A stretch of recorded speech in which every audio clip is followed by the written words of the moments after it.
Salam kebajikan. Yang terhormat Dekan Fakultas Farmasi Universitas Jember, Bapak Dr. Apoteker Nuri SSI MSI.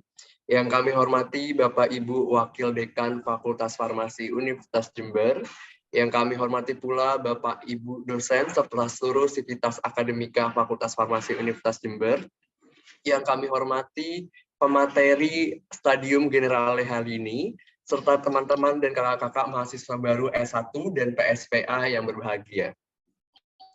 Pertama-tama marilah kita panjatkan puji dan syukur kehadirat Tuhan Yang Maha Esa, karena limpahan nikmat dan karunia-Nya, kita semua dapat berkumpul di pagi yang cerah ini dalam keadaan sehat walafiat, meski dilaksanakan secara daring.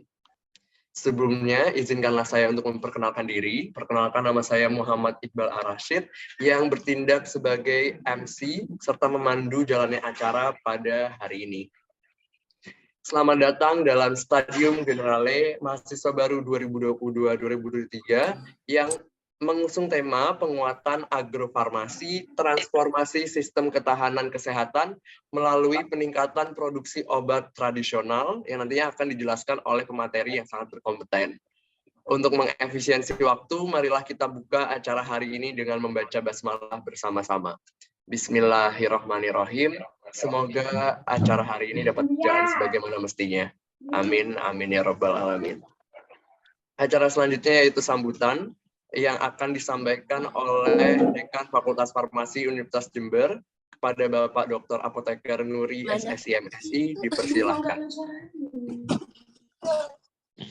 Assalamualaikum warahmatullahi wabarakatuh. Selamat pagi, salam sejahtera untuk kita semua dan salam sehat tentunya. Pertama-tama tentu kita wajib memanjatkan puji syukur kehadirat Allah Subhanahu wa taala yang telah memberikan kenikmatan begitu dan kesehatan sehingga pada pagi hari ini kita semuanya bisa mengikuti Stadium General ya. Yang kedua, sholawat dan salam semoga senantiasa dilimpahkan kepada semoga sholawat serta salam senantiasa dilimpahkan kepada Khotamul Anbiya Muhammad Shallallahu Alaihi Wasallam. Dan yang ketiga, tidak lupa saya mengucapkan terima kasih kepada Mas Rocky, Apoteker Rocky, ini alumni UNED juga ya, tapi saya lupa tahun berapa, 2004 ya. Iya Pak, 2004. Iya, Mas Rocky ini sekarang bekerja di Balai Materia Medika Indonesia Batu. Ya. Topik yang diangkat kali ini sesuai dengan penciri Fakultas Farmasi Universitas Jember, yakni agrofarmasi ya. Judulnya adalah transformasi sistem ketahanan kesehatan melalui peningkatan produksi obat tradisional. Dan saya kira ini tepat juga topik yang diangkat karena kita ketahui bahwa saat ini Indonesia itu masih belum mandiri di bidang obat ya. Kita masih impor bahan baku obat, dan di sisi lain kita ketahui bahwa Indonesia ini keanekaragaman hayatinya sangat luar biasa. Kalau kita baca di artikel-artikel itu nomor 2 di dunia ya setelah Brasil. Tetapi ironisnya begitu ya, kita belum maksimal memanfaatkan keanekaragaman hayati itu. Kita masih kalah dengan Cina misalnya, nah, kemudian India, Jepang, bahkan dengan Jerman barangkali. Jerman itu kita ketahui seperti apa sumber daya alamnya. Tapi di sana pemakaian obat tradisional itu jauh dibandingkan di Indonesia. Yaitu salah satu ya saya sebut tadi ironi begitu ya. Kemudian juga yang menjadi permasalahan adalah masih ada keengganan barangkali ya bagi kita ya untuk menggunakan obat tradisional. Alasannya apa? Salah satunya adalah kurangnya evidence base gitu ya, kurangnya bukti ilmiah penggunaan obat tradisional. Jadi ini merupakan tantangan bagi kita semua, bagaimana kita bisa meningkatkan penggunaan obat tradisional ini, salah satunya untuk mendukung misi pemerintah barangkali ya, untuk untuk kemandirian bahan baku obat di Indonesia. Ya, nanti barangkali Mas Rofi akan menceritakan bagaimana sih implementasi agrofarmasi ya. Kita tahu semua bahwa agrofarmasi itu sudah kita pilih menjadi penciri Fakultas Farmasi di Universitas Jember ini. Jadi nanti Anda akan bisa tahu bagaimana salah satu implementasi ya agrofarmasi itu di luar sana ya, di luar fakultas gitu. Ya. Saya kira itu yang bisa saya sampaikan, ya, kurang lebihnya mohon maaf, dan sekali lagi terima kasih Mas Rocky atas kesediaannya untuk memberikan pencerahan bagi adik-adik mahasiswa baru Fakultas Farmasi Universitas Jember. Ya, kurang lebihnya mohon maaf, saya akhiri billahi taufik wal hidayah. Assalamualaikum warahmatullahi wabarakatuh. Waalaikumsalam warahmatullahi wabarakatuh. Waalaikumsalam warahmatullahi wabarakatuh. Baik, terima kasih Bapak Nuri atas sambutannya. Apabila Bapak berkenan, dipersilakan untuk mengikuti serangkaian acara hingga akhir. Namun jikalau Bapak terdapat kepentingan lain, Bapak dapat dipersilakan untuk meninggalkan room Zoom. Sekali lagi kami ucapkan terima kasih sudah meluangkan waktu dan memberikan sambutan pada acara hari ini. Terima kasih Bapak. Ya, terima kasih kembali. Oke, acara selanjutnya itu acara inti. Tetapi sebelum masuk ke acara inti, kami menghimbau untuk seluruh peserta untuk merename, mengganti display name-nya dengan format name_S1 PA_nama. Jadi sekali lagi untuk seluruh peserta dimohon untuk mengganti display name-nya dengan format name_S1 atau PSPA_nama. Lalu juga kami menghimbau untuk teman-teman peserta dan kakak-kakak peserta semuanya, jangan lupa untuk mengisi link kehadiran, mengisi kehadiran pada link yang nantinya akan dikirimkan melalui chat Zoom. Jadi nanti kalau misalkan linknya sudah dikirim melalui chat Zoom, teman-teman dan kakak-kakak semua peserta bisa mengisi kehadiran sebagai tanda bukti bahwa teman-teman dan kakak-kakak sudah mengikuti acara pada hari ini.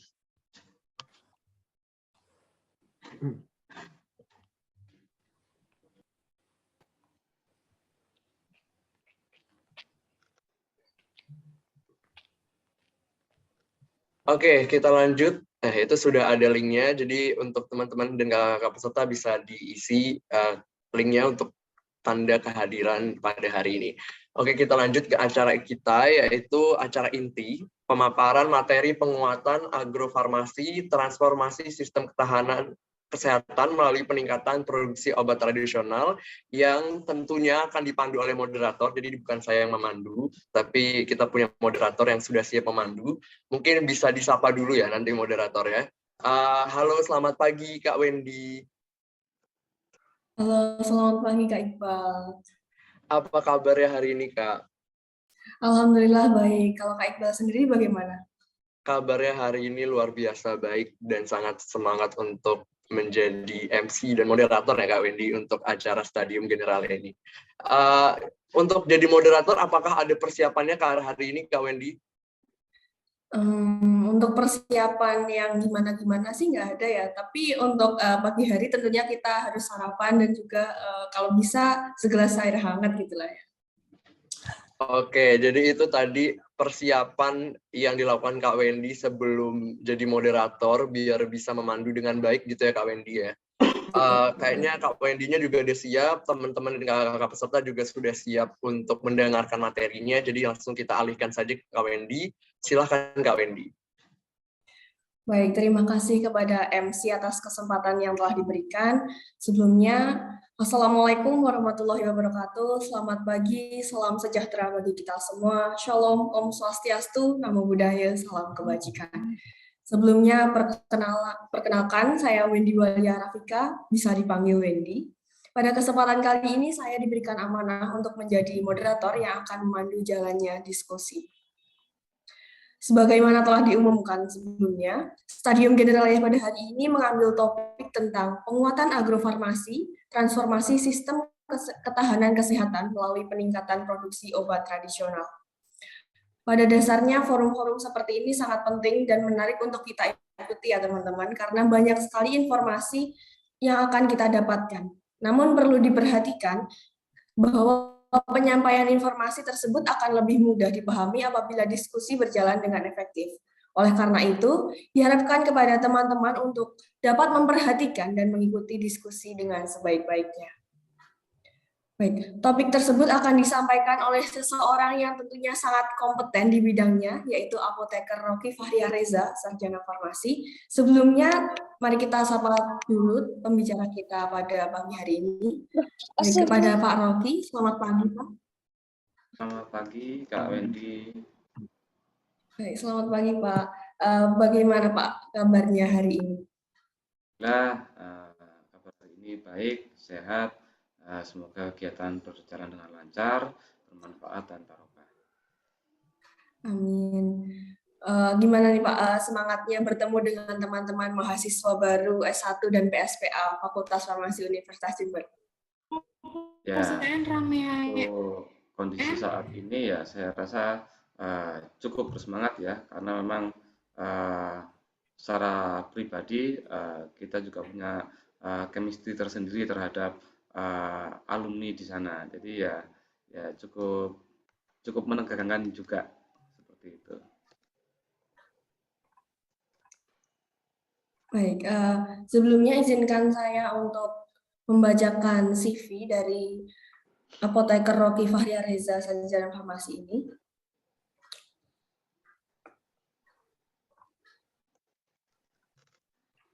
Baik, beliau merupakan seorang apoteker di UPT Materia Medica Batu sejak 2015, yang sebelumnya pernah menjadi pendidik di Akademi Farmasi Putra Indonesia Malang, dan juga pernah menjabat sebagai apoteker penanggung jawab di PBF Merapi Utama Pharma. Nah, dari sini teman-teman, kita lihat bahwa pembicara kita pada pagi hari ini tuh sudah mempunyai banyak pengalaman, sehingga tidak diragukan lagi kompetensinya. Dan kerennya, beliau juga merupakan salah satu alumni S1 Farmasi Universitas Jember pada tahun 2009 yang melanjutkan profesi apotekernya di Universitas Airlangga. Tentu ini harus dijadikan salah satu motivasi besar ya teman-teman untuk kita bisa survive di dunia perkuliahan, karena alumni-alumni kita tuh sebenarnya keren-keren. Mereka sudah bisa bersaing di dunia pekerjaan yang saat ini sangat-sangat ketat persaingannya, seperti itu. Baik, berikut terdapat kontak dari Pak Rocky yang dapat dihubungi apabila nanti masih terdapat pertanyaan yang mungkin tidak sempat ditanyakan dalam forum ini, langsung ditanyakan saja kepada Pak Rocky-nya melalui kontak yang telah tertera. Beliau beralamat di Pakisaji, Kabupaten Malang. Mungkin di sini teman-teman ada juga yang dari Malang, sehingga nanti mungkin bisa berkunjung dan bersilaturahmi secara langsung, seperti itu. Baik, langsung saja teman-teman, tanpa berlama-lama lagi, kita ke acara inti yang paling kita tunggu. Nanti terdapat penyampaian materi sekaligus diskusi, dan nantinya akan ada sesi tanya jawab juga setelah pembicara menyampaikan materinya. Baik, langsung saja kepada Pak Rocky, saya silahkan. Baik, terima kasih banyak atas waktu dan kesempatannya. Assalamualaikum warahmatullahi wabarakatuh.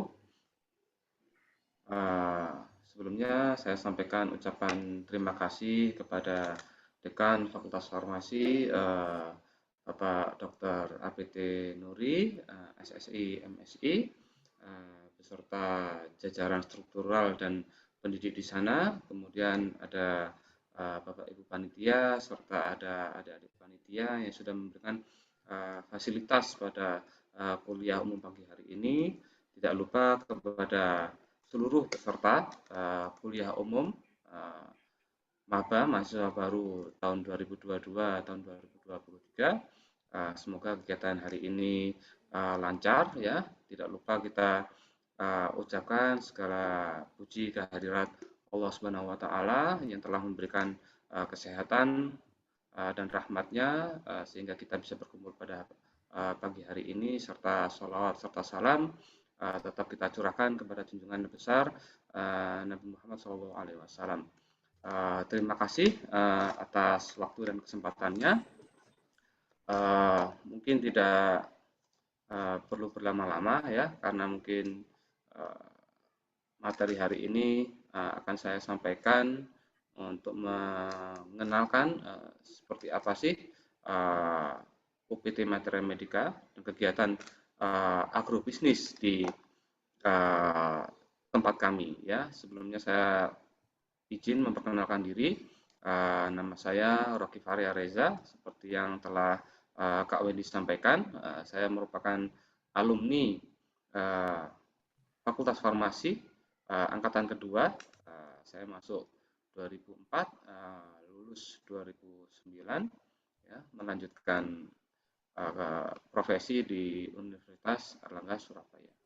Nah, seperti yang kita harapkan ya, nantinya kalau kita bisa lulus, kita bisa bekerja di tempat sesuai dengan keinginan kita ya, ataupun bisa memberikan pengabdian sesuai dengan jurusan dan bidang yang kita tekuni. Jadi pagi hari ini seperti yang saya damba-dambakan, kalau tadi melihat kurikulum vitae ya, saya pertama bekerja di distributor obat ya. Hal itu saya lakukan untuk belajar ya, untuk mencoba ya, karena pada saat itu di distributor obat sangat jarang apoteker yang mau ya pada saat itu, sehingga saya ingin mencoba. Yang kedua, saya mencoba untuk menjadi pendidik ya. Itu salah satu pengabdian yang sebenarnya tidak saya inginkan ya, karena beban moralnya terlalu berat, tapi ya harus berani ya. Tapi poin pentingnya adalah di akhir kegiatan pendidikan saya menemukan pekerjaan yang saya damba-dambakan ya, terutama di pengelolaan bahan alam ya, yang saya dapatkan di UPT Materia Medica Batu. Jadi langsung saja saya izin share screen untuk materi pagi hari ini ya.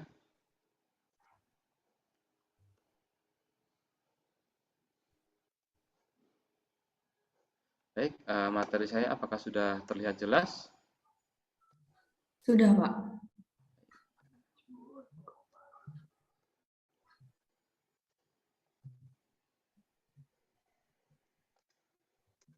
Baik, perkenalkan, saya bekerja di UPT Laboratorium Herbal Materia Medica Batu ya, yang saat ini nomenklatur namanya menjadi UPT Laboratorium Herbal Materia Medica Batu. Dulu pernah dikenal dengan nama Balai Materia Medica dan UPT Materia Medica Batu. Tapi untuk saat ini kita memiliki nomenklatur nama yaitu UPT Laboratorium Herbal Materia Medica Batu ya. Cukup jelas ya, karena ada nama laboratorium herbal, maka kita bergerak di bidang penelitian dan pengembangan bahan alam.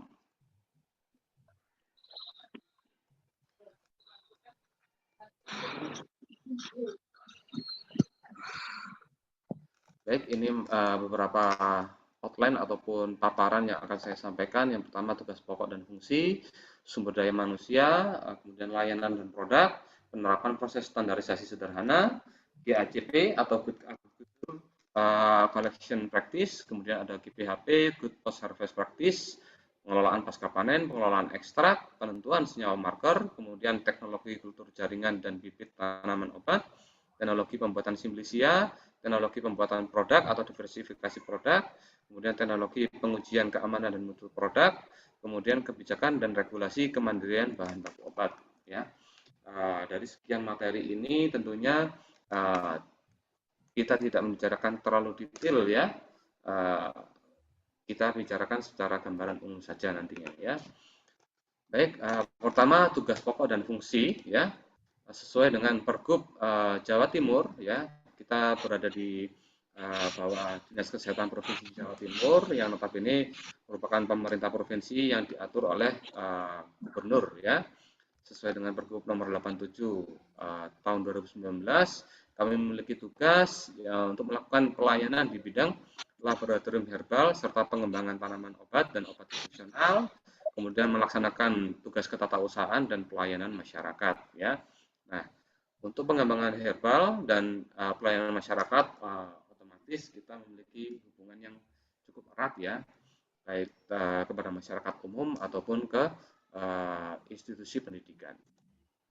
Nah, ini fungsi UPT kami, yaitu penyusunan perencanaan program, kemudian pelaksanaan laboratorium tanaman obat, kemudian pengembangan tanaman obat dan obat tradisional, melakukan penjaminan mutu terhadap laboratorium dan produk tanaman obat, kemudian melaksanakan penelitian dan pengembangan di bidang tanaman obat dan obat tradisional, kemudian melakukan pengembangan keilmuan tanaman obat dan obat tradisional, memberikan dukungan teknis terhadap pelaksanaan promosi, ya, kemudian memberikan dukungan teknis terhadap kerjasama di bidang pengembangan tanaman obat dan obat tradisional, ya, kemudian melaksanakan ketatausahaan dan pelayanan masyarakat, ya, serta kita melakukan evaluasi dan pelaporan kepada SKPD ataupun Dinas Kesehatan Provinsi. Sumber daya di tempat kami, ya, secara struktural organisasi kita memiliki kepala UPT Lab Herbal Materi Medika Batu yang saat ini dijabat oleh Bapak Ahmad Mabrur. Kemudian ada Kepala Sub TU, ya, Subbagian TU yang dijabat oleh Pak Yani. Kemudian ada Kepala Seksi Pengembangan Tanaman Obat dan Obat Tradisional, serta ada Kepala Seksi Pelayanan Laboratorium Herbal, ya. Nah, adapun SDM di tempat kami berjumlah 52 orang yang terdiri dari 31 status PNS, 1 orang P3K, dan sisanya 20 orang tenaga honorer ataupun P3K, PTT, ya. Nah, sedangkan saya sendiri ya, untuk apoteker, saya berada di bawah seksi pelayanan laboratorium herbal, ya. Saat ini saya sendiri menjabat sebagai koordinator 3 laboratorium, ya, yaitu laboratorium kalenik, fitokimia, kemudian ada laboratorium analisa atau instrumentasi, serta ada laboratorium mikrobiologi. Nah, untuk layanan dan produk kami, ya, yang pertama kita memiliki 3 lokasi perkantoran, ya. Yang pertama yaitu di Batu, tepatnya di Jalan Lahor nomor 87. Kantor pusat kami ini memberikan pelayanan pusat konservasi tanaman obat, identifikasi tanaman, budidaya dan kultur jaringan, kemudian pusat pengolahan pasca panen, ya, pembuatan produk kalenik ataupun ekstraksi, kemudian pembuatan produk diversifikasi tanaman obat, pemeriksaan dan pengujian tanaman obat dan obat tradisional, ada juga wisata edukasi, workshop pengolahan tanaman obat, pelayanan kesehatan tradisional yang berupa kriya sehat, ya, yang dilakukan oleh tenaga kesehatan, ya, baik berupa dokter ataupun batra, ya. Kemudian pusat informasi tanaman obat dan obat tradisional, serta kita memiliki minimarket dengan nama Herbal Mart, ya. Nah, untuk perkantoran di Pasuruan, ya, di Jalan Kejaya nomor 228, ya, merupakan tempat untuk melakukan budidaya tanaman obat. Kemudian kita juga baru mendirikan pengolahan pasca panen di sana, ya, kurang lebih tahun 2020 kemarin. Kemudian kita juga memberikan wisata edukasi, kemudian serta pusat informasi tanaman obat dan obat tradisional, ya. Jadi karena di sana lahannya cukup besar, ya, jadi kita juga harus mendirikan pusat pengolahan pasca panen di sana. Kemudian ada kantor cabang ketiga yang kita baru dapatkan tahun 2021 kemarin, ya, terletak di Kota Malang, ya, tepatnya di Jalan Kolonel Sugiono 457 dan 459, ya. Nah, nantinya tahun ini ataupun tahun depan kita jadikan pusat budidaya tanaman obat, wisata edukasi, kemudian melakukan workshop pengolahan tanaman obat. Kita jadikan juga museum jamu dan kafe jamu di sana, ya, Herbal Mart, serta pusat informasi tanaman obat dan obat tradisional, ya. Jadi lebih fokus untuk promosi di perkantoran cabang Malang ini, ya. Nantinya kita juga ingin mengenalkan jamu, ya, dengan konsep kafe, ya. Jadi untuk mempercepat pengenalan produk-produk tradisional kepada kaum muda ya. Nah, ada beberapa layanan ya yang utama kita berikan kepada masyarakat. Yang pertama wisata edukasi toga, kemudian workshop pengolahan tanaman obat, ada juga kegiatan PKL dan magang, kemudian identifikasi tanaman obat berupa determinasi ya, determinasi tanaman sampel, kemudian pengolahan pasca panen, kemudian pembuatan ekstraksi ataupun produk galenik, kemudian pengujian kandungan tanaman obat baik secara kualitatif dan kuantitatif, ada juga pengujian mikrobiologi, ALT, AKK, kemudian Salmonella Shigella, ada juga geria sehat dan persewaan gedung dan laboratorium. Ya. Untuk produk yang kita jual bisa berupa bibit tanaman obat, berupa Simplicia tunggal, serbuk tunggal, kemudian ramuan jamu yang bisa didapatkan di geria sehat ya melalui pemeriksaan dari nakes, kemudian ada juga makmin, makanan dan minuman herbal ya. Kemudian ada kosmetik herbal ya. Kosmetik herbal bisa bermacam-macam nantinya ya. Nah, ini produk inovasi dari makanan, minuman dan kosmetik ya. Ada juga jamu gendong, minuman tradisional Nusantara seperti jamu kunyit, kunyit asem,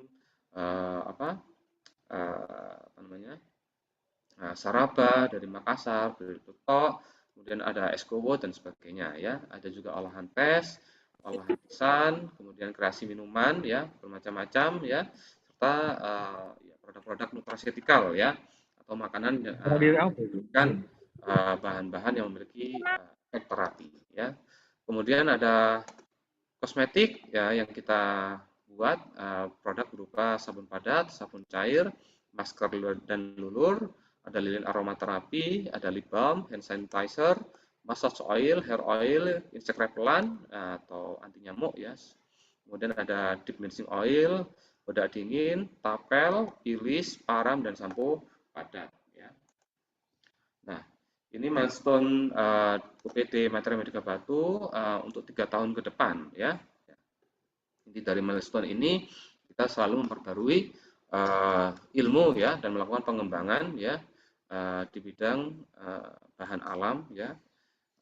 Kedepannya kita juga ingin memberikan penawaran kerjasama baik kepada institusi pendidikan, utamanya kepada UMKM. Ya.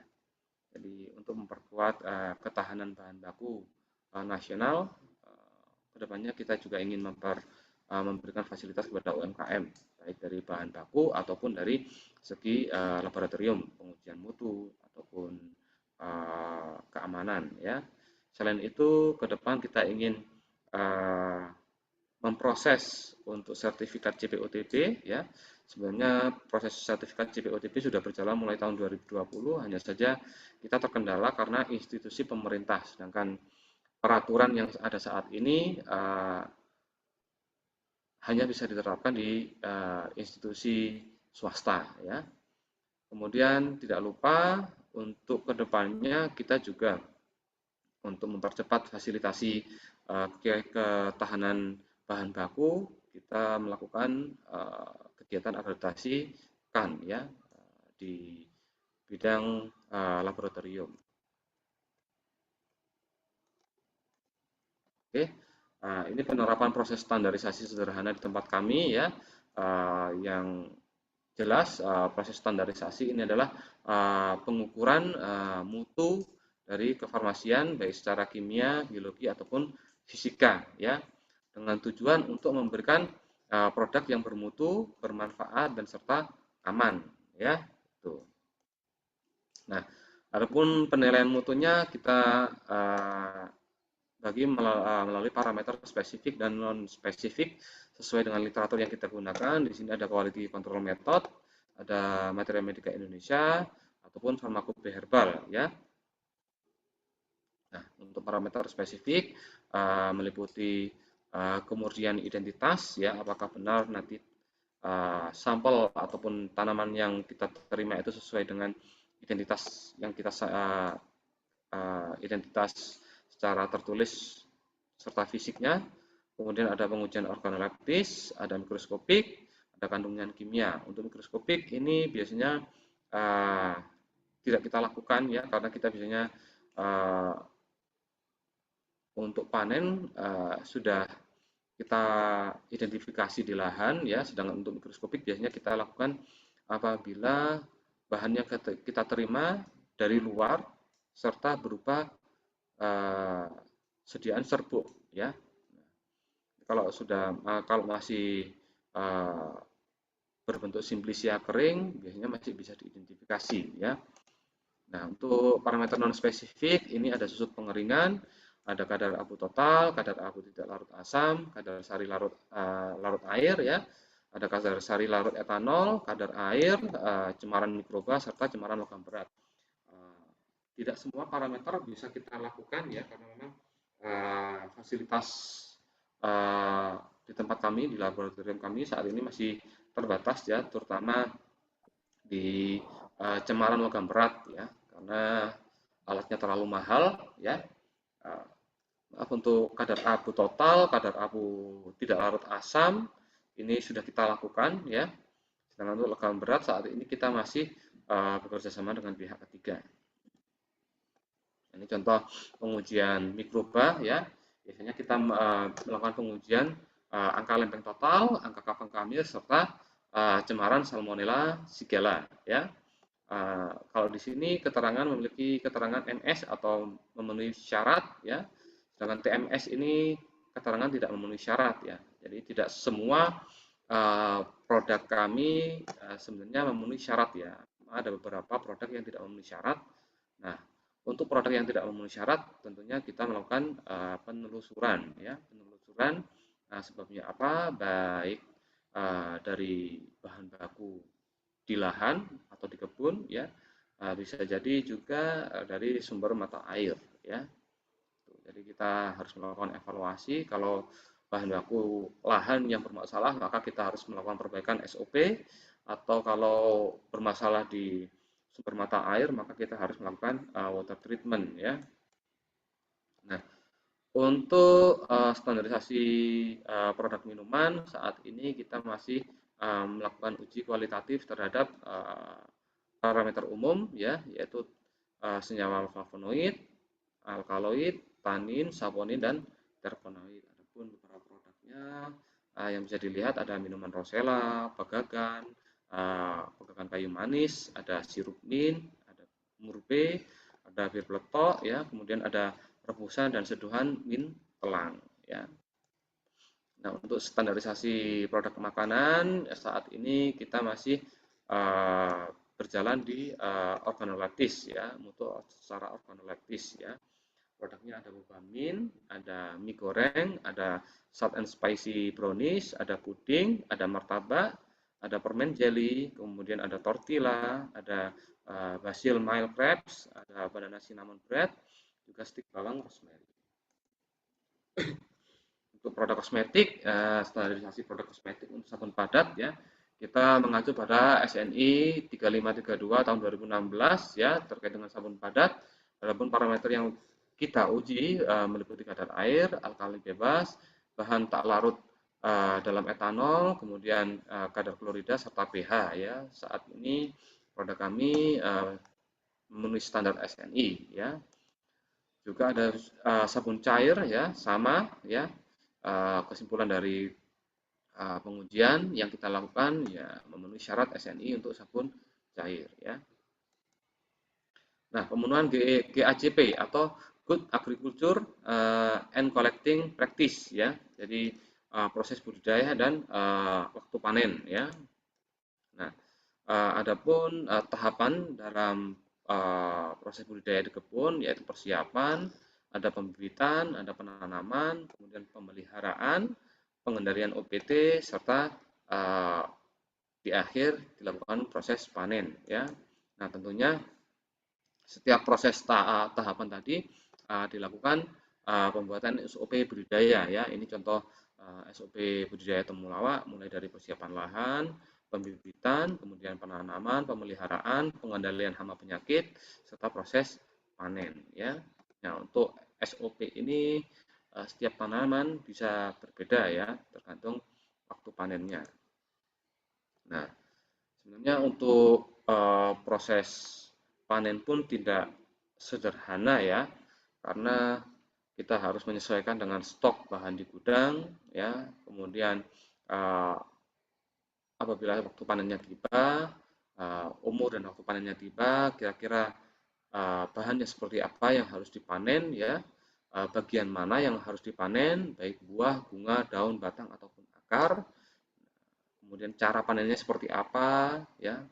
Kalau daun seperti apa, kalau kulit batang seperti apa, itu memiliki teknik yang berbeda-beda, ya. Nah, untuk panen sendiri, ya, biasanya kita lakukan menggunakan alat-alat manual, ya, seperti sabit, gergaji, gunting tanaman, ya. Nah, untuk kegiatan budidaya sendiri, ya, baik pemberian nutrisi itu kita lakukan dengan bahan-bahan organik, ya, baik pupuk kandang ataupun pupuk kompos. Sedangkan untuk penyiangan, ya, kita melakukan pemeliharaan menggunakan pestisida nabati. Biasanya kita melakukan pengolahan fermentasi dari mimba, ya, daun mimba. Nah, ini proses penyusunan, ya, rapat penyusunan SOP untuk seluruh unit di UPT Laboratorium Materia Medica. Nah, untuk GPHP, pemenuhan GPHP atau Good Harvest Practice atau pengelolaan pasca panen tanaman obat, ya, ini produknya berupa kalau pengertiannya, Simplicia sendiri adalah bahan alami yang dipergunakan sebagai obat yang belum mengalami pengolahan apapun juga, dan kecuali dinyatakan lain berupa bahan yang telah dikeringkan. Intinya adalah Simplicia berupa bahan kering, ya, kalau tidak dinyatakan lain, ya. Nah, adapun tahapan untuk proses pembuatan Simplicia dilakukan mulai dari penerimaan bahan baku, kemudian dilakukan sortasi, kemudian pencucian, penirisan, kemudian pengubahan bentuk apabila perlu, ya.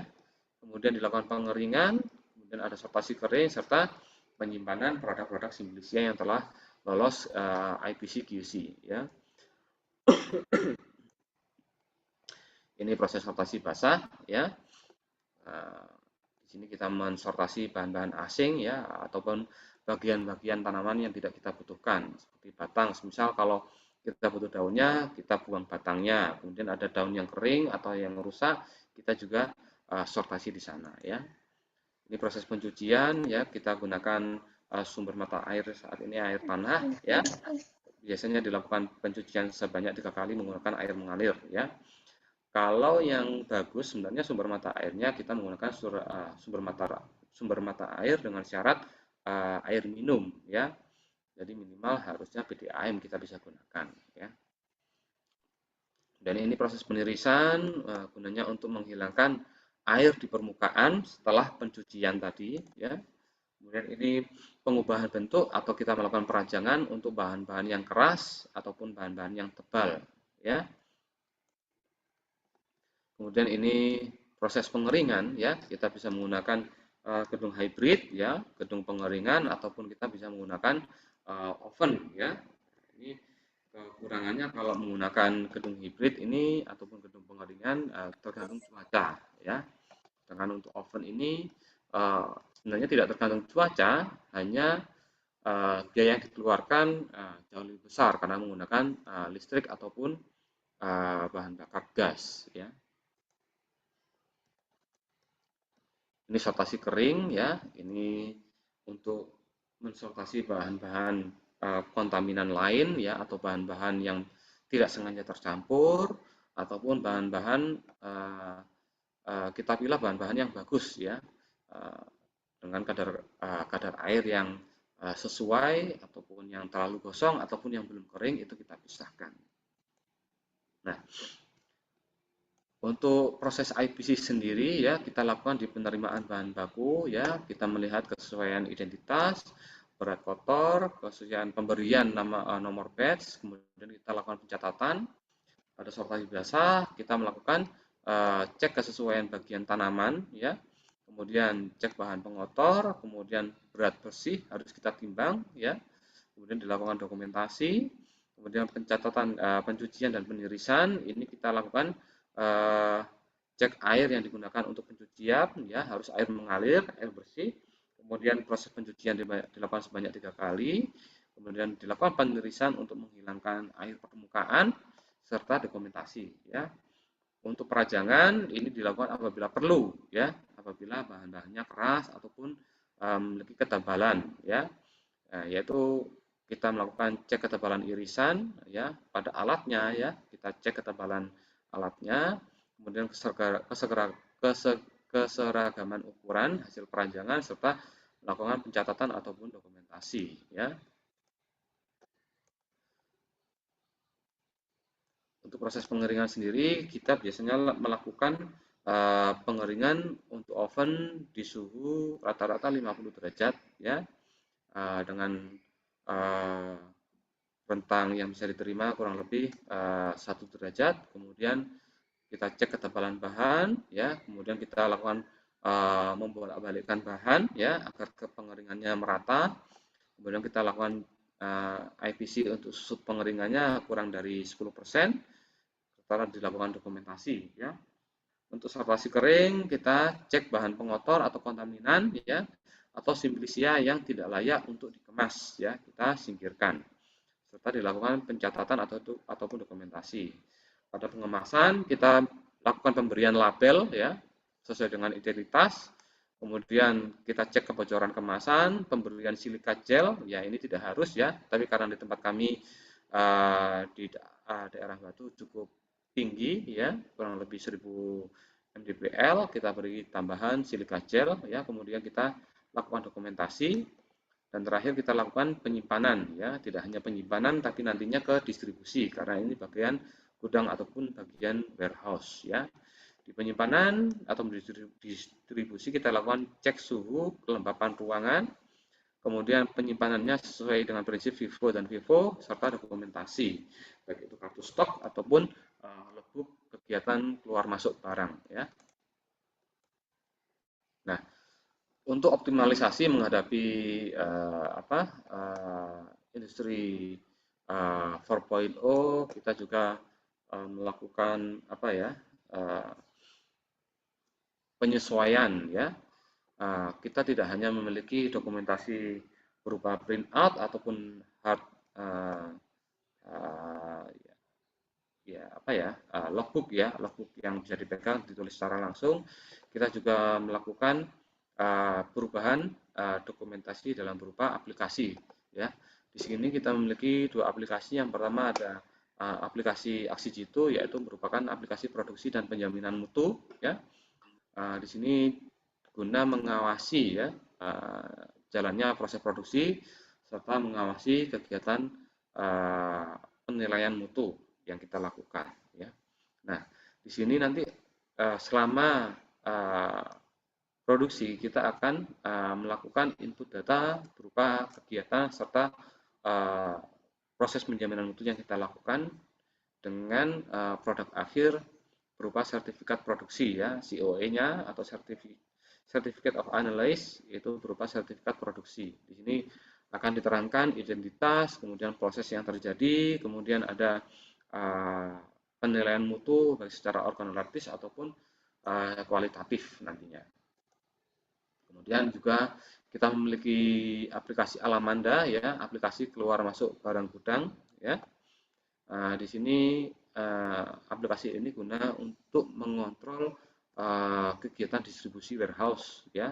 Jadi selain kegiatan distribusi, kita juga bisa melakukan pengawasan terhadap stok serta stok opnam kegiatan stok opnam per bulannya ya.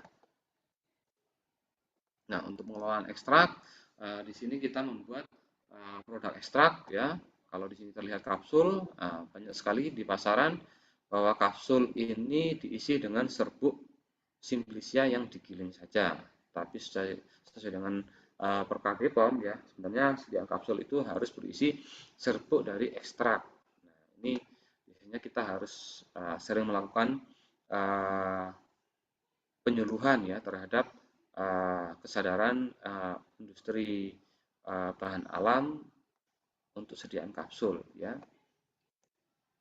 Nah, standar yang kita lakukan pelayanan di laboratorium kalinik ataupun laboratorium fitokimia itu menggunakan metode maserasi ya. Kita menggunakan metode maserasi dengan literatur acuan sediaan herbal dari BPOM, ataupun kita menggunakan FHI, ya, Farmakopedia Herbal Indonesia, ya. Nah, kita memiliki dua metode kalau menggunakan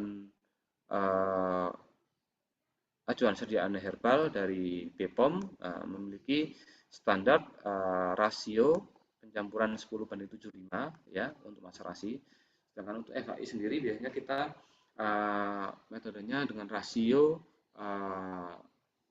berbandingan 1:10, ya, untuk FHI. Nah, ini proses pembuatan ekstrak, ya, dengan metode maserasi, ya. Nah, untuk pengelolaan produksi ekstrak sendiri, ya, kita biasanya melakukan kegiatan pembuatan ekstrak serta melakukan dokumentasi pada logbook yang tersedia, kemudian menyiapkan bahan yang akan diekstrak, menentukan jenis pelarut yang digunakan, melakukan proses ekstraksi, melakukan proses evaporasi, kemudian perhitungan rendemen ekstrak, serta nanti terbit COE berupa surat keterangan ekstrak, di mana di sini akan tertulis metode apa yang dilakukan, kemudian perlakuan seperti apa, pelarutnya apa, jumlah pelarutnya berapa, waktu evaporasinya berapa, serta nanti terlihat rendemennya nanti berapa, ya.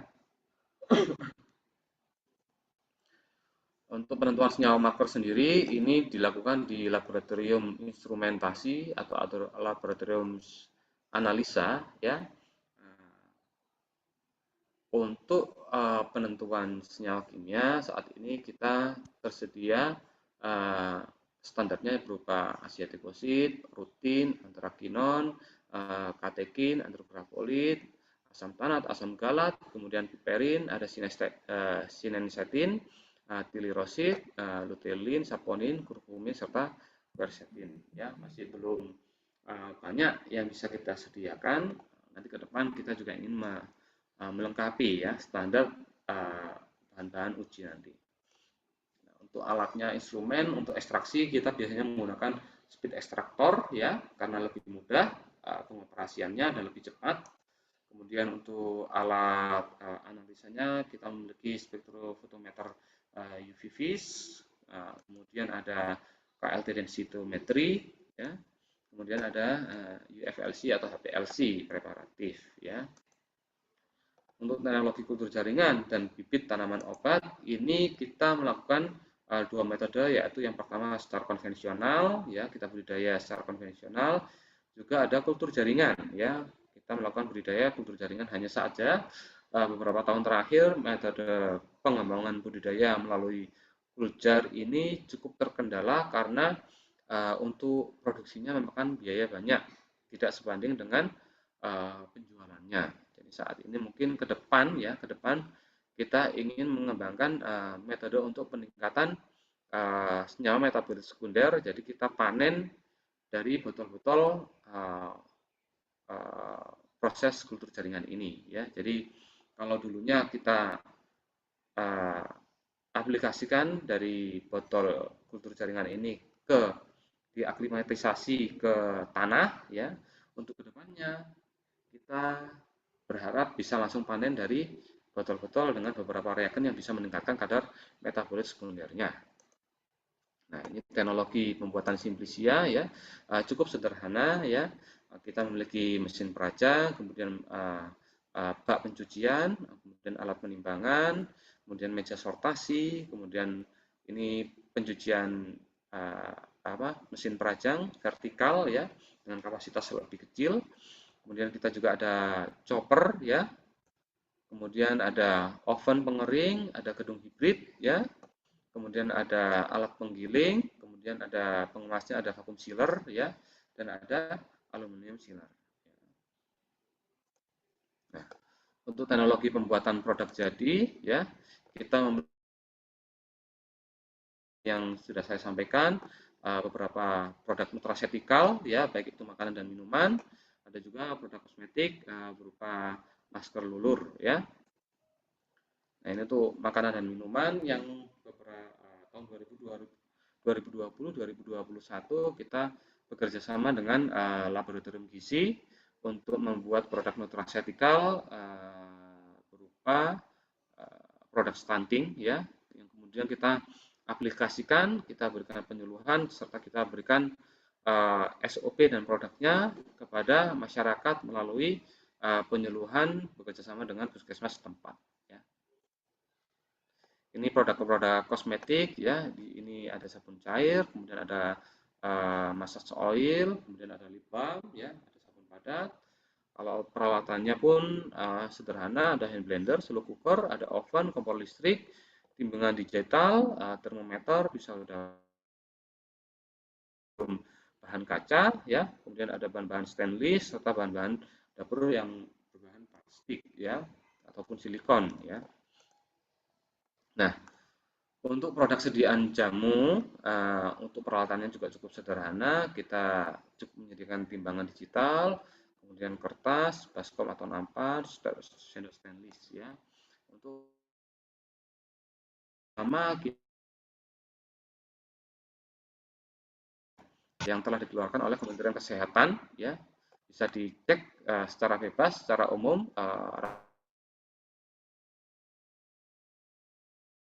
di internet banyak sekali, ya. Nah, hanya saja untuk memberikan layanan ramuan jamu saintifik ini harus melalui pemeriksaan dokter ataupun nakes, ya. Ini teknologi pengujian keamanan dan mutu produk, ya. Adapun untuk sediaan tunggal baik berupa rajangan seduh ataupun serbuk, ya, kita mengacu pada Perkab BPOM 32 tahun 2019. Di sana ada persyaratan banyak, mulai dari organoleptis, kadar air, kemudian cemaran mikroba, cemaran logam berat juga ada, ya. Nah, parameter pengujian yang utamanya yaitu dilakukan secara organoleptis, ya, kemudian kadar air ataupun susu pengeringan, keseragaman bobot apabila berupa produk serbuk siap minum ataupun kapsul, ya, kemudian pengujian aflatoksin total serta cemaran logam berat, dan terakhir cemaran mikroba, ya. Saat ini untuk uji angka enterobakter dan Clostridia masih dalam tahap pengembangan, ya, masih belum kita berikan layanan secara terbuka, ya. Sedangkan untuk cemaran mikroba lain yang bisa kita berikan layanannya yaitu berupa angka lempeng total, angka kapang kamir, kemudian angka Salmonella Shigella, ya. Nah, untuk kebijakan dan regulasi kemandirian bahan baku, nah, ini topik yang sangat hangat, ya. Kurang lebih sudah dilakukan inisiasi mulai pemerintah pusat itu mulai tahun 2013, ya, kemudian dibuatkan peraturan sampai terbit di tahun 2016 dan kemudian melakukan penyuluhan sampai dengan sekarang tahun 2022, ya, terutama selama pandemi COVID kemarin, ya. Nah, dasar hukum upaya kemandirian bahan baku sediaan farmasi, ya, sangat banyak, ya, terutama di Permenkes tahun nomor 87 tahun 2013 terkait dengan peta jalan pengembangan bahan baku obat, kemudian Permenkes 88 tahun 2013 terkait dengan rencana induk pengembangan bahan baku obat tradisional, ya. Nah, kondisi farmasi di Indonesia saat ini, ya, kita memiliki 4 perusahaan BUMN, 24 perusahaan multinasional, 178 perusahaan swasta nasional Indonesia, ya. Namun apabila kita melihat pasar, ya, pasar bahan baku industri farmasi, ya, itu kita memiliki angka ya cukup fantastis, ya, kenaikannya tahun 2014, ya, itu 58 triliun, sedangkan tahun berikutnya 2015 meningkat menjadi 61,2 triliun. Walaupun secara angka ini ada peningkatan, tapi penguasaan pasar kita sebenarnya masih kecil, ya. Nah, kalau bisa dilihat, ya, kita tilai ekspor industri farmasi itu jadi ekspor ya dari dalam negeri ke luar negeri ini kurang lebih 2 triliun di 2013, sedangkan impor ini jauh lebih besar ya. Produk yang barang masuk ke tempat kita itu jauh lebih besar, kurang lebih 21 triliun ya. Nah, ini sebenarnya cukup mengherankan ya, terutama untuk ketersediaan bahan baku obat tradisional ya. Nah, secara peringkat ya tahun 2014 sampai tahun 2020 ini ada kenaikan peringkat dari penguasaan pasar farmasi ya. Tahun 2014 ya kita berada di peringkat 23, 2027 kita naik peringkat ke 20 ya, sedangkan di 2020 kemarin kita naik peringkat 1 peringkat saja di peringkat 19 ya. Nah, untuk ketersediaan bahan baku yang impor tadi kita memiliki tiga partner ya, yang utama yaitu ada Eropa, ada Cina, ada India ya. Namun 60% ya, 60% bahan kita dapatkan di Cina, sedangkan 30%-nya utamanya didapatkan dari India. Nah, ini pasar Asia yang harus kita saingi ya ke depannya nanti. Nah, sesuai dengan Renstra dari Kementerian Kesehatan tahun 2015-2019 mengeluarkan sasaran strategis nomor 12 dengan meningkatkan akses, kemandirian dan mutu sediaan farmasi dan alkes ya, dengan strategi yaitu mendorong perusahaan farmasi untuk memproduksi bahan baku dan obat tradisional ya, juga meningkatkan jejaring dan networking pengembangan dan produksi bahan baku obat dan obat tradisional serta alkes di dalam negeri ya. Ini sesuai dengan perintah Presiden ya, Inpres nomor 6 tahun 2016 ya. Nah, tantangan industri bahan baku sediaan farmasi ya. Tantangan industrinya yaitu pasar dalam negeri relatif kecil ya, dengan profit margin yang kecil serta investasi awal yang cukup besar ya. Ini menjadi rahasia umum ya. Karena persaingan harga maka profitnya laba kita menjadi kecil, sedangkan untuk membuat suatu industri yang membutuhkan modal yang cukup besar.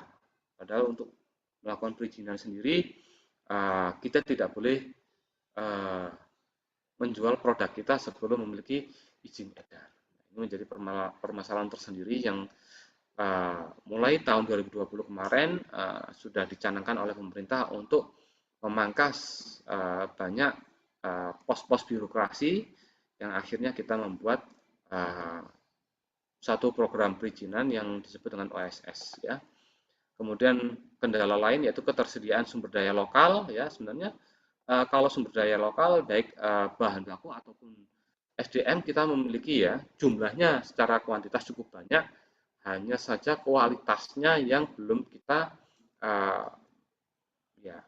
belum bisa bersaing ya. Kemudian kendala lain yaitu teknologi ya ataupun metode ya. Kemudian karena kendala-kendala di atas ini sehingga menyebabkan kita kurang bersaing di pasar-pasar global ya. Untuk bahan baku yang potensial untuk dikembangkan ya, terutamanya bahan baku obat konvensional ya. Kemudian harga yang terjangkau dengan kualitas yang baik ya. Kemudian berbasis sumber daya alam Indonesia ya ataupun herbal, kemudian memiliki nilai tambah yang cukup tinggi ya, tidak hanya berubah bahan dasar tapi mungkin dirubah dalam bentuk produk-produk diversifikasi ya, yang siap diaplikasikan, entah itu nanti untuk berupa produk ruahan ataupun produk jadi ya. Kemudian produk-produk bioteknologi serta bahan-bahan tambahan. Nah, untuk pengembangan industri farmasi ya sesuai dengan Permenkes 87 dan 88 2013 ya, serta Inpres nomor 6 tahun 2016 untuk mempercepat pengembangan industri farmasi dan alkes. Nah, instruksi untuk Kementerian Kesehatan dan 12 KL, yaitu mendukung percepatan industri, maka kita juga perlu memangkas seperti yang saya terangkan tadi, untuk izin edar, izin produksi atau izin industri serta izin edar saat ini sudah dipermudah ya birokrasinya. Kita menggunakan OSS ya, di mana OSS ini cukup ya masih tahap pengembangan, tetap dilakukan perbaikan dan evaluasi, tapi ini merupakan sistem terpadu ya, baik dari DPM PTSP, dari Dinas Kesehatan, maupun BPOM dan Kementerian Kesehatan. Ya, nantinya bisa mengawasi secara terintegrasi di sistem OSS ini. Ya. Nah.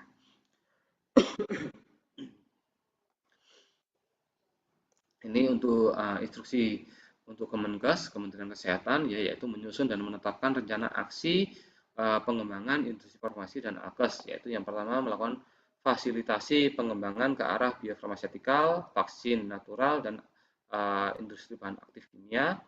Kemudian memprioritaskan penggunaan produk dalam negeri melalui e-katalog, ya, kalau di institusi pemerintah seperti di materi Medika Batu, untuk pengadaan bahan-bahan ataupun produk-produk kita harus melalui e-katalog, di mana e-katalog saat ini dimonopoli pemerintah untuk menyediakan bahan-bahan ataupun produk-produk lokal, ya. Nah, tapi di sisi lain, sebelum masuk ke e-katalog, produk-produk lokal ini harus sesuai dengan persyaratan pemerintah yang memenuhi syarat, ya. Kemudian penyederhanaan sistem dan proses perizinan OSS tadi, kemudian mendorong dan pengembangan R&D ya di segala lini institusi kepemerintahan, kemudian mengembangkan sistem data dan informasi terintegrasi, ini terkait dengan sistem OSS tadi, kemudian melakukan koordinasi dan BPJS Kesehatan ya. Saat ini ada 5 produk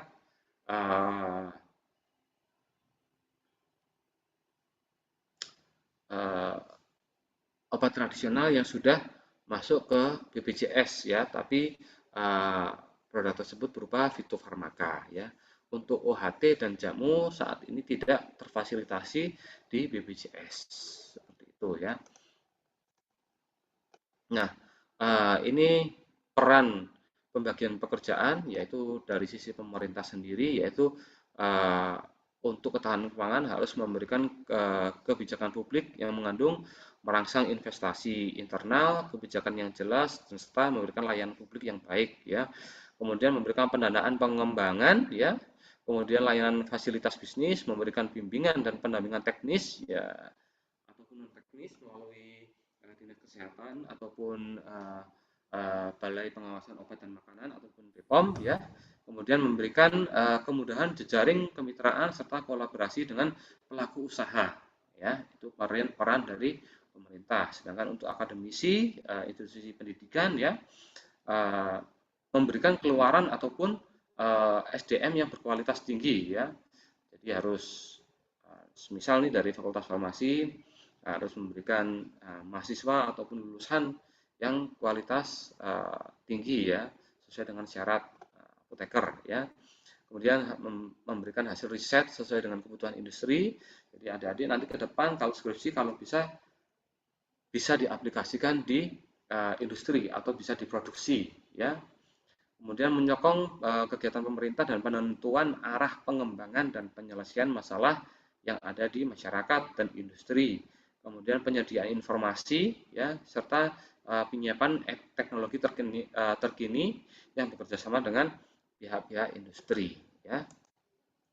Kemudian dari segi bisnis ya, inisiatif dan alokasi dana dalam melaksanakan riset dari industri ataupun swasta ya, melaksanakan bisnis yang etis ya, kemudian mitra pemerintah dalam pelaksanaan program baik dari BPJS ya untuk produk fitofarmaka, kemudian memberikan dana CSR ya, kemudian perencanaan pengembangan industri produksi obat berkualitas dan memenuhi standar, investasi dalam negeri perlu ditingkatkan.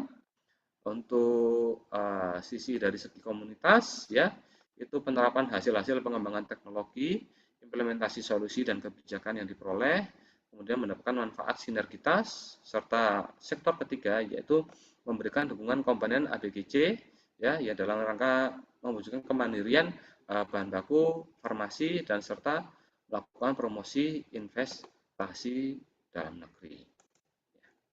Mungkin sekian materi yang bisa saya sampaikan. Saya harap materinya cukup banyak ya hari ini yang saya paparkan, tapi semoga saja bisa memberikan pencerahan kepada adik-adik mahasiswa dan tidak lupa kepada para tenaga pendidik ya. Sekian paparan materi dari saya. Akhirul kalam, wassalamualaikum warahmatullahi wabarakatuh. Waktu dan tempat saya berikan kepada moderator. Waalaikumsalam warahmatullahi wabarakatuh. Baik, terima kasih kepada Pak Rocky atas pemaparan materi yang sangat luar biasa dan insightful tentunya. Baik, langsung saja kita lanjutkan ke sesi tanya jawab. Bagi teman-teman yang ingin mengajukan pertanyaannya, dipersilakan untuk mengajukan pertanyaan melalui raise hand ataupun melalui kolom chat apabila terkendala untuk on mic. Baik, sudah ada penanya pertama, yakni dari Kak Yesi Nasution, dipersilahkan. Baik, terima kasih atas waktunya untuk moderator. Sebelumnya mohon maaf tidak dapat mengaktifkan kamera ya. Mohon maaf sebelumnya. Saya mohon izin bertanya. Tadi dijelaskan bahwa untuk metode pengeringan itu dapat dilakukan melalui 2 cara, yaitu menggunakan sinar matahari atau oven gitu. Nah, kira-kira apakah ada kemungkinan perbedaan hasil yang dihasilkan, perbedaan dari hasil simplisia yang dihasilkan seperti itu, jika menggunakan metode pengeringan yang berbeda. Nah, lalu untuk mendapatkan kualitas simplisia yang lebih optimal, kira-kira metode seperti apa yang mungkin lebih baik digunakan untuk pengeringan simplisia tersebut? Terima kasih.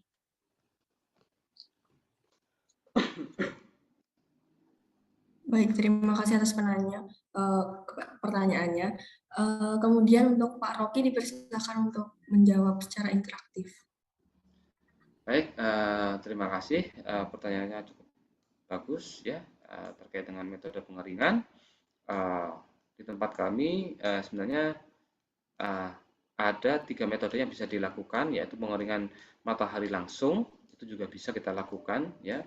Kalau pengeringan matahari tak langsung itu biasanya menggunakan gedung pengeringan. Nah, pertanyaannya apakah ada perbedaan hasil ya dari ketiga metode tersebut. Nah, perbedaan hasil ini sebenarnya tidak signifikan ya. Perbedaannya tidak signifikan secara mutu, bisa dikatakan sama ya. Yang paling penting yang menjadi parameter pengeringan yaitu pengujian mutu dari kadar air ya, kemudian dari cemaran. Nah, ini yang perlu kita jaga. Jadi setiap hari harus dilakukan pengecekan susu pengeringan ataupun kadar air, serta kita harus melakukan kontrol. Misal nih, kalau di tempat kami karena memiliki kapasitas yang cukup besar, maka kita harus bisa mengontrol bahan yang sudah masuk ke dalam pengeringan beberapa hari, serta bahan yang akan masuk ke depannya. Nah, ini perlu dilakukan penjadwalan. Jadi kalau misal proses pengeringan sudah berjalan beberapa hari, kemudian ada bahan segar yang masuk, nah bahan segar yang masuk ini akan meningkatkan kelembapan. Nah, ini bisa mengurangi waktu pengeringan bahan yang sebelumnya. Nah, ini yang perlu diperhatikan. Kalau perbedaan hasil ini tidak signifikan ya. Kemudian metode mana yang cukup bagus untuk melakukan pengeringan ya? Kalau dari segi efisiensi waktu itu bisa kita memilih metode oven ya, karena tidak terganggu oleh cuaca ya. Tapi kalau dari segi ekonomi ya, banyak yang menggunakan metode pengeringan tak langsung ataupun menggunakan gedung pengeringan. Karena secara ekonomi memiliki biaya yang relatif lebih murah daripada metode oven. Mungkin pertimbangannya tidak hanya dari sisi mutu kualitas, tapi dari sisi ekonomi juga. Jadi itu jawaban dari saya. Mungkin ada tambahan, saya persilahkan. Baik Pak, terima kasih Pak.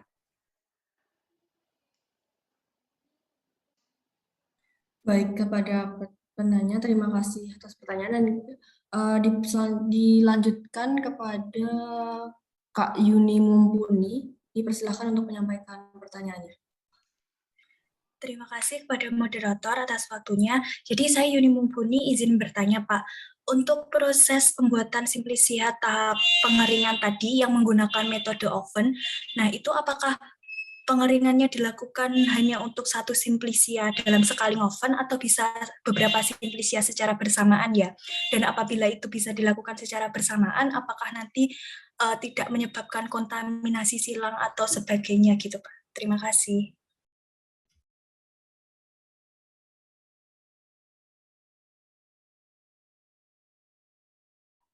Baik, terima kasih kepada Pak Rocky, dipersilakan untuk menjawab.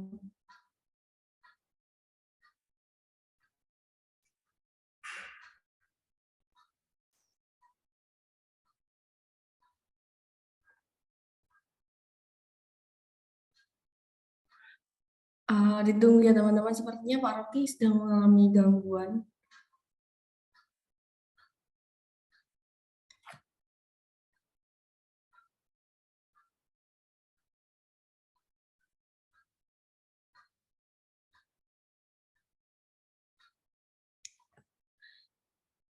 Baik, ditunggu ya, sebentar.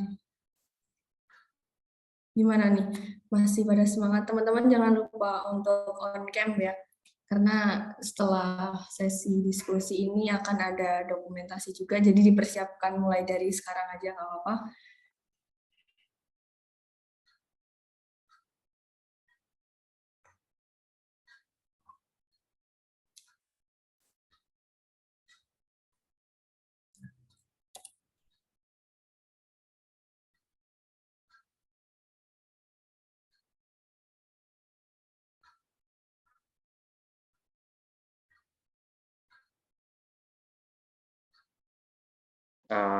Proses pengeringan simplisia itu apakah bisa bersamaan atau harus tersendiri?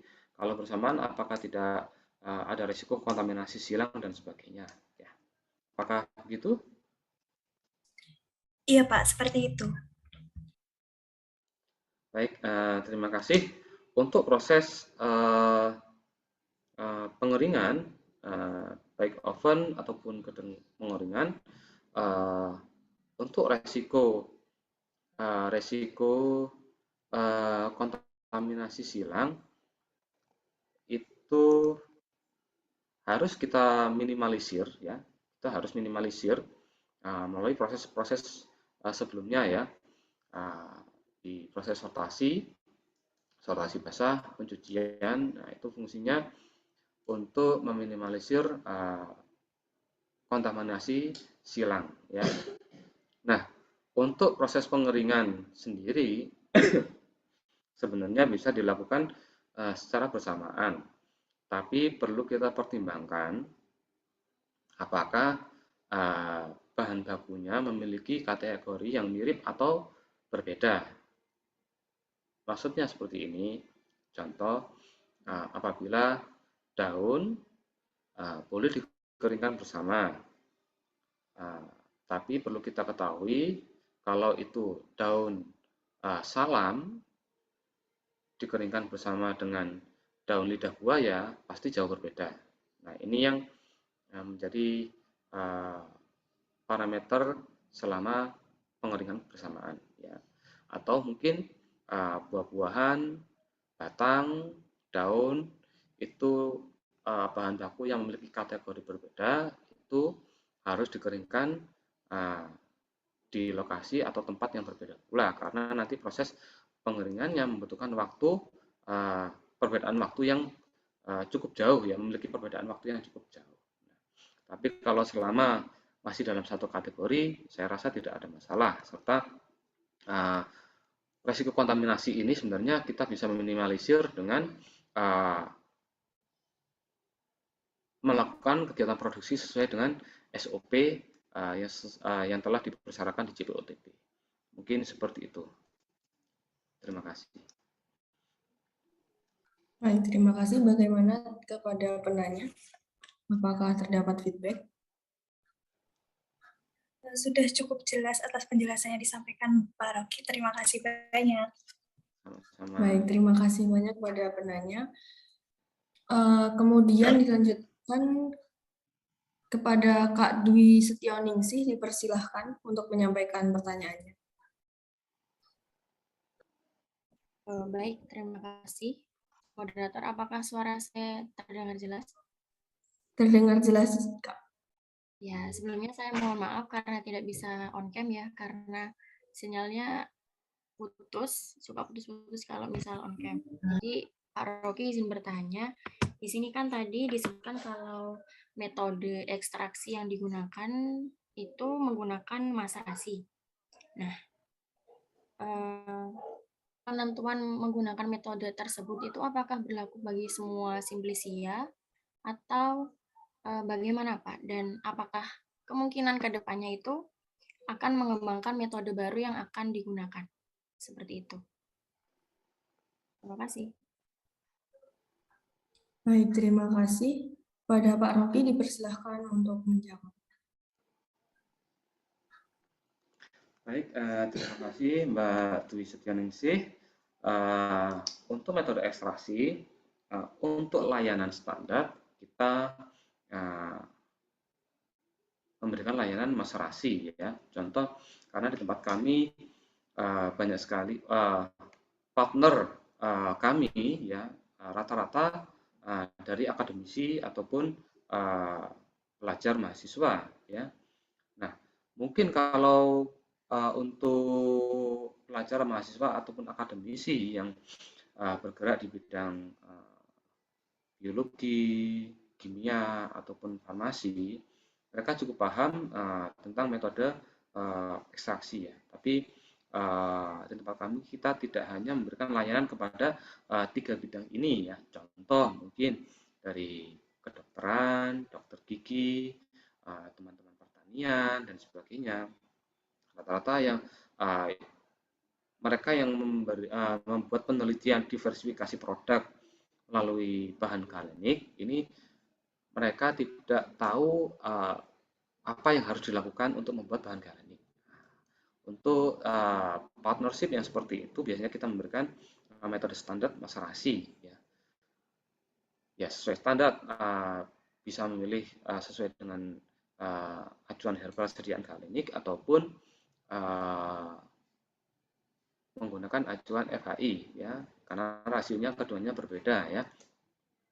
Tapi untuk beberapa partnership yang cukup mengetahui metode ya, mereka bisa datang, mereka bisa menggunakan fasilitas di tempat kami. Baik itu nanti sewa alat dan laboratorium, ataupun kita bisa melakukan layanan melalui staf karyawan kami ya, dengan metode yang disepakati. Contoh mungkin adik-adik mungkin mau bekerja sama membuat sediaan ekstrak di tempat kami dengan metode ABC dan sebagainya. Nah, itu bisa. Jadi sesuai dengan kesepakatan di tempat kami ya, antara karyawan kami dengan pelanggan nantinya. Nah, kalau memang dirasa metodenya tidak cukup rumit dan masih bisa kita layani, pasti kita layani ya, karena ada beberapa pengajuan metode yang sebenarnya bisa kita lakukan, hanya saja tidak mungkin kita layani karena banyaknya antrian pesanan. Jadi tidak semua metode bisa kita layani ya, karena tujuan kami memberikan layanan kepada masyarakat ataupun adik-adik mahasiswa terutama ya, yang mungkin di kampus laboratoriumnya memiliki jadwal yang padat, yang penuh, sedangkan mahasiswanya sedang dikejar deadline, terutama deskripsinya. Nah, kita ingin bisa memfasilitasi itu karena karena deadline seperti itu kita tidak bisa memberikan semua layanan metode ekstraksi. Mungkin itu yang bisa saya sampaikan. Jadi kesimpulannya bahwa di tempat kami untuk metode ekstraksi standarnya memang menggunakan maserasi, tapi kita masih bisa membicarakan metode apa yang tepat untuk bahan yang nanti akan diproduksi seperti itu. Terima kasih. Baik, terima kasih. Bagaimana kepada Kak Dwi Setianingsih? Apakah terdapat feedback? Baik, terima kasih. Sudah cukup jelas. Terima kasih Pak Rocky. Terima kasih. Baik, terima kasih kembali. Kemudian dilanjutkan kepada Kak Arfan. Dipersilakan untuk menyampaikan pertanyaannya. Oke, terima kasih kepada Kak Wendy selaku moderator. Yang ingin saya tanyakan di sini, bagaimana sih Pak cara memasarkan produk-produknya itu? Sementara yang kita ketahui banyak brand-brand besar yang bersaing dengan perusahaan Bapak, dan apakah sejauh ini penjualan dari perusahaan tersebut menurun, stagnan, atau meningkat, Pak? Terima kasih.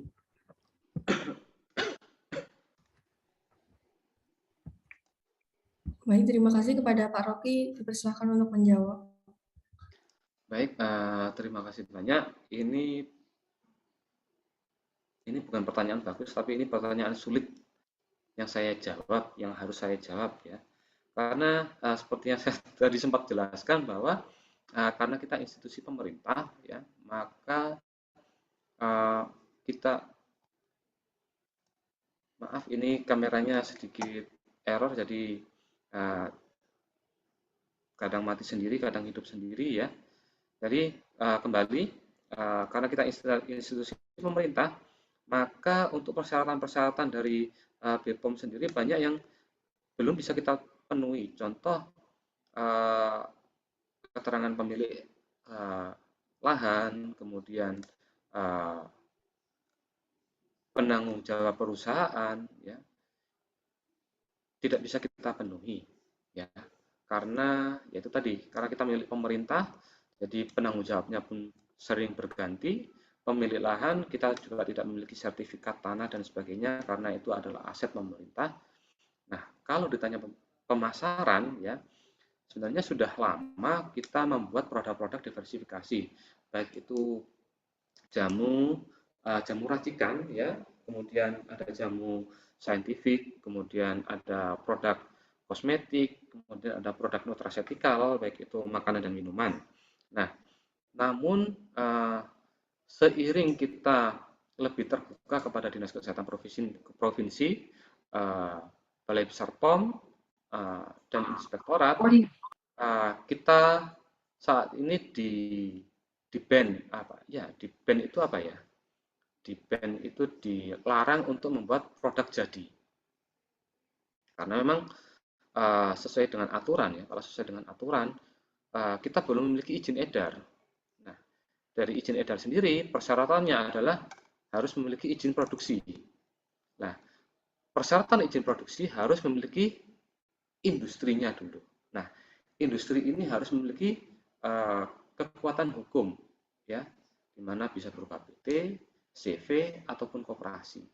Nah, dari tiga ini, sedangkan kita adalah kegiatan institusi pemerintah berupa UPT. Bukan PT, CV ataupun koperasi, sehingga kita tidak bisa membuat tidak bisa melakukan perizinan industri ataupun izin edar. Nah, tapi kalau ditanya bagaimana cara pemasaran ini, nah sebenarnya ini pertanyaan yang cukup umum ya, terkait dengan ketahanan bahan baku. Dari sisi pemerintah sendiri saat ini kita ingin memfasilitasi UMKM ya untuk bisa menyumbangkan sampel produknya. Mungkin contoh dari petani memberikan sampel jahe, temulawak dan sebagainya untuk masuk ke tempat kami untuk kita keluarkan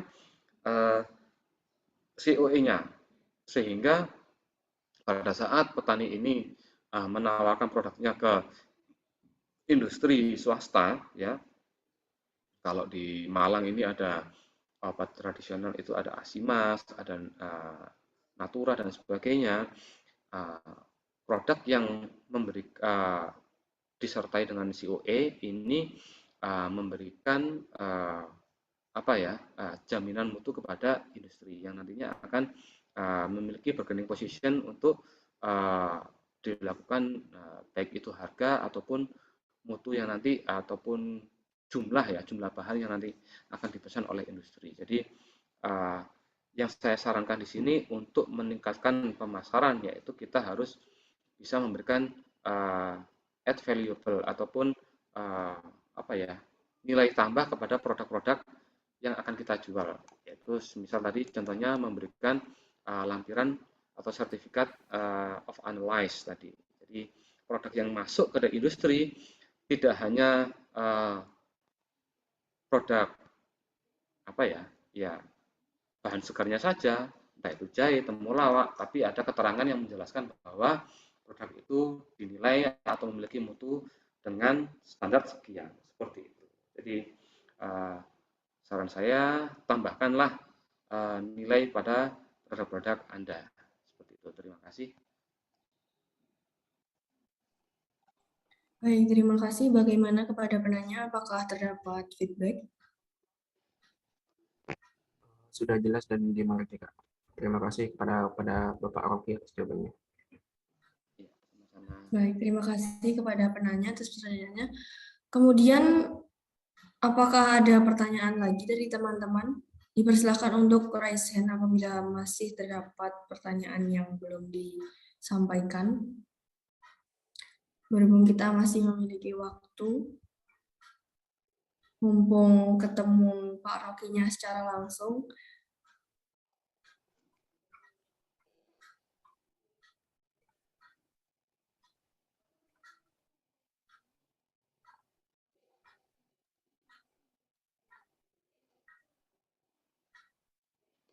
bagaimana teman-teman?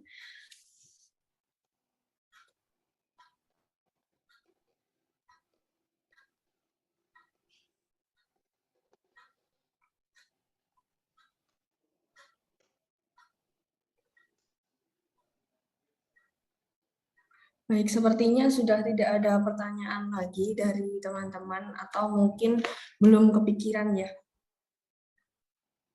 Oh ya, mungkin belum kepikiran untuk pertanyaannya. Nanti apabila terdapat pertanyaan yang baru terpikirkan nanti seperti itu bisa disampaikan melalui kontak yang telah saya sampaikan sebelumnya ya teman-teman. Kemudian sesi diskusi kali ini dapat kita cukupkan dan harapannya semoga dari apa yang telah kita diskusikan teman-teman udah ada gambaran mengenai agrofarmasi yang mengangkat obat tradisional untuk transformasi sistem ketahanan kesehatan seperti yang telah dijelaskan oleh Pak Rocky tadi. Baik, izinkan saya untuk membacakan sedikit kesimpulan yaitu UPT Laboratorium Herbal Materia Medika Batu berdasarkan Peraturan Gubernur Jawa Timur Nomor 87 Tahun 2019 bertugas melaksanakan sebagian tugas teknis dinas di bidang pelayanan laboratorium herbal serta pengembangan tanaman obat dan obat tradisional serta tugas ketatausahaan dan pelayanan masyarakat. UPT ini terdapat di beberapa tempat yakni Batu, Pasuruan, dan Malang dan memiliki sebagian tata usaha, seksi pengembangan tanaman obat dan obat tradisional, seksi pelayanan laboratorium herbal. Kemudian layanan UPT Laboratorium Herbal Materia Medika Batu memiliki banyak macam kegiatan dan juga produk herbal. Untuk membuat Simplisia harus distandarisasi dengan parameter spesifik dan non-spesifik. Kemudian ada pemenuhan GACP dan GPHP. UPT Lab Herbal ini telah memiliki teknologi-teknologi yang cukup mumpuni untuk pembuatan Simplisia, pembuatan produk jadi tanaman obat herbal, hingga pengujian keamanan dan mutu produk tanaman obat. Dan juga telah bekerja sama dengan Cina dan Indonesia dan untuk bahan baku dan India untuk bahan baku utamanya. Baik, untuk tantangan industri bahan baku farmasi di Indonesia ini cukup besar ya. Seperti pasarnya itu masih relatif kecil dan juga modalnya masih kecil sehingga tidak bisa bersaing dalam global price. Namun Indonesia sebenarnya memiliki banyak potensi bahan baku untuk dikembangkan, sehingga perlu upaya kemandirian di bidang bahan baku obat dan obat tradisional melalui pemanfaatan keanekaragaman hayati yang tersinkronisasi harmonis dan didukung aliansi strategis yang komprehensif. Seperti salah satu contohnya di akademisi, pembagian kerja di akademisi itu ada SDM yang berkualitas tinggi, hasil riset sesuai kebutuhan industri, menyokong pemerintah dalam penentuan arah, pengembangan dan penyelesaian masalah, penyediaan informasi dan penyiapan teknologi terkini. Sehingga dengan ciri khas kita, Fakultas Farmasi Universitas Jember, yakni agrofarmasi, itu diharapkan dapat menjadi salah satu aksi dan salah satu upaya seperti itu untuk pengembangan pemanfaatan tanaman herbal di Indonesia. Baik, kami sampaikan terima kasih kepada Pak Rocky atas telah meluangkan waktu untuk menyampaikan ilmu yang luar biasa. Lalu terdapat sertifikat sebagai apresiasi dan kenang-kenangan dari Fakultas Farmasi Universitas Jember yang diberikan untuk Apoteker Rocky Fahria Reza, Sarjana Farmasi, kepada petugas. Dipersilakan untuk share screen.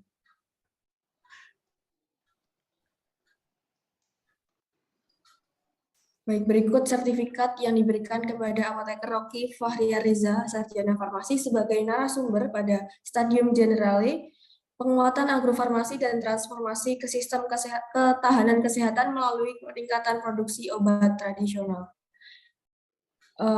Kepada Pak Rocky dipersilakan untuk bersiap, kami akan mengambil dokumentasi. Baik, akan saya pandu.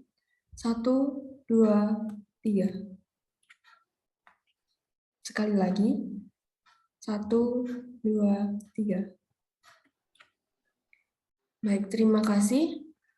Terima kasih juga. Kemudian masih ada dokumentasi dengan peserta, Pak. Mohon. Oh ya, kepada peserta dipersilakan untuk menyalakan kameranya ya teman-teman. Jangan lupa untuk menggunakan virtual background-nya. Kita akan dokumentasi bersama Pak Rocky terlebih dahulu.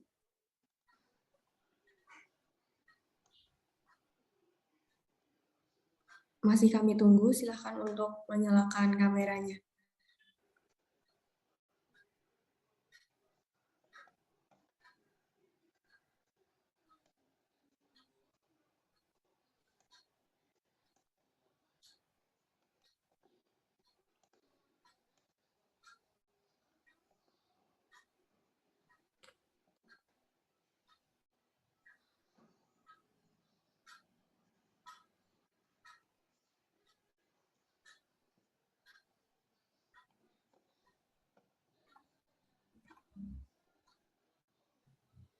Kepada teman-teman, bisa dipercepat untuk bersiap-siapnya.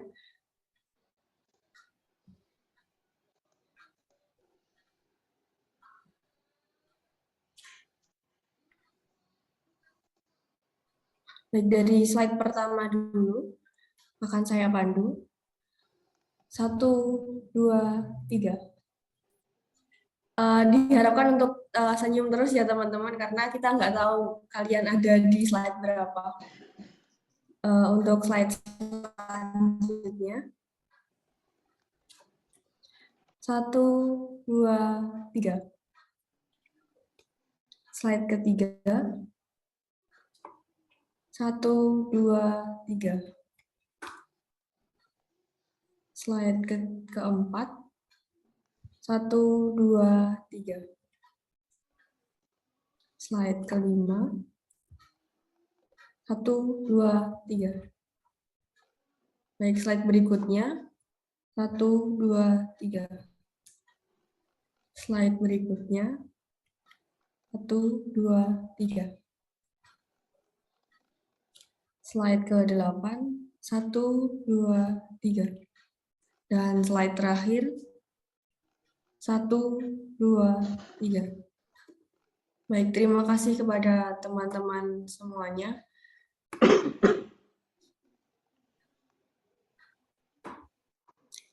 Tak lupa juga kami ucapkan terima kasih kepada Pak Rocky selaku pemateri. Apabila Pak Rocky memiliki kepentingan lainnya, kami persilahkan untuk meninggalkan ruang Zoom. Namun jika memang ingin mengikuti rangkaian acara Stadium Generali hingga akhir pun kami persilahkan. Semoga kita diberikan kesempatan untuk bertemu di lain waktu. Amin, amin. Sebelumnya memberikan salam dulu kepada Bu 15. Selamat siang Bu 15. Selamat siang Pak, apa kabar? Terima kasih. Semoga masih ingat saya Bu 15 nggih. Masih Pak. Sehat-sehat toh ini? Alhamdulillah sehat Bu. Ya alhamdulillah. Makasih ya Pak ya mau berbagi dengan adik-adik di sini. Sama-sama. Ya. Kalau bisa memberikan saran Bu untuk kami juga. Iya Pak, insya Allah. Pak, kalau di sana di Materia Medica itu kliniknya berjalan enggak Pak? Klinik herbalnya itu? Untuk saat ini klinik herbal kita berjalan Bu, hanya saja untuk jumlah pasien itu yang sangat terbatas. Jadi mungkin sehari hanya 2 atau 3 pasien, jadi sangat susah sekali, terutama karena kita kota wisata nggih. Jadi bukan tempat yang apa ya? Yang ya daerah pedalaman nggih. Jadi kalau ya biasanya tempat wisata kan banyak pelancong lah. Jadi kalau mereka sedang sakit ya lebih banyak ke apotik atau ke rumah sakit daripada ke klinik herbal seperti itu. Enggak Pak, nggak apa-apa. Semoga nanti ke depannya kita bisa ada kerjasama lagi dari fakultas dengan Materia Medica nih. Amin, amin, amin. Terima kasih sebelumnya. Saya mohon izin live dulu Bu 15, Kak Wendy, dan teman-teman semuanya. Terima kasih banyak atas kesempatannya. Saya mau juga mohon izin live dulu nggih. Iya Pak, monggo. Terima kasih ya Pak. Terima kasih Pak. Sukses selalu. Amin, amin. Baik, teman-teman jangan lupa untuk mengisi link presensi yang telah dibagikan oleh panitia tadi ya, karena akan menjadi salah satu syarat untuk mendapatkan sertifikat. Baik, terima kasih kepada teman-teman yang sudah menyimak hingga akhir. Sekali lagi, karena diskusi kita sudah cukup, maka saya Wendy Walia Rafika selaku moderator pamit undur diri, mohon maaf apabila terdapat kesalahan, dan terima kasih. Wassalamualaikum warahmatullahi wabarakatuh. Shalom, Om Santi Santi Om, Namo Buddhaya, salam kebajikan. Selamat siang, saya kembalikan ke MC. Oke, baik. Waalaikumsalam warahmatullahi wabarakatuh. Terima kasih Kak Wendy sudah memandu penyampaian materi tadi dengan sangat baik. Disampaikan oleh pemateri yang luar biasa, yang memang berkompeten di bidangnya. Tadi juga Kak Wendy sudah memberikan sedikit review dan kesimpulan dari poin-poin penting yang memang disampaikan oleh Pak Rocky dari materi hari ini. Acara demi acara sudah kita lewati bersama, sampailah kita di penghujung acara. Tapi sebelum ditutup, kami ingin menghimbau kepada seluruh peserta, dimohon untuk mengisi sertifikat peserta pada link yang nantinya akan dikirimkan melalui chat Zoom, dan itu ada linknya. Jadi teman-teman semuanya bisa mengisi linknya untuk nantinya akan mendapatkan sertifikat peserta dari acara Stadium Generali hari ini. Jadi dihimbau sekali lagi untuk teman-teman peserta, jangan lupa untuk mengisi link sertifikat yang sudah dikirimkan melalui chat Zoom sebagai tanda bukti bahwa teman-teman memang mengikuti acara pada hari ini. Terima kasih kami sampaikan kepada seluruh peserta yang hadir dan mengikuti acara hari ini dari awal hingga akhir. Semoga apa yang disampaikan oleh pemateri tadi dapat bermanfaat untuk seluruh peserta ini. Jangan lupa untuk terus menjaga kesehatan karena padatnya aktivitas yang kita jalani agar tidak ada hambatan dan kendala suatu apapun. Saya Muhammad Iqbal Arasid selaku Master of Ceremony pamit undur diri. Akhir kata, wassalamualaikum warahmatullahi wabarakatuh dan sampai jumpa. Waalaikumsalam warahmatullahi wabarakatuh. Terima kasih Iqbal, Wendy, dan juga tadi siapa? Satunya Amalia ya? Dan panitia Iya, penyelenggara. Amalia. Ya, terima kasih ya semuanya. Sampai jumpa teman-teman semua.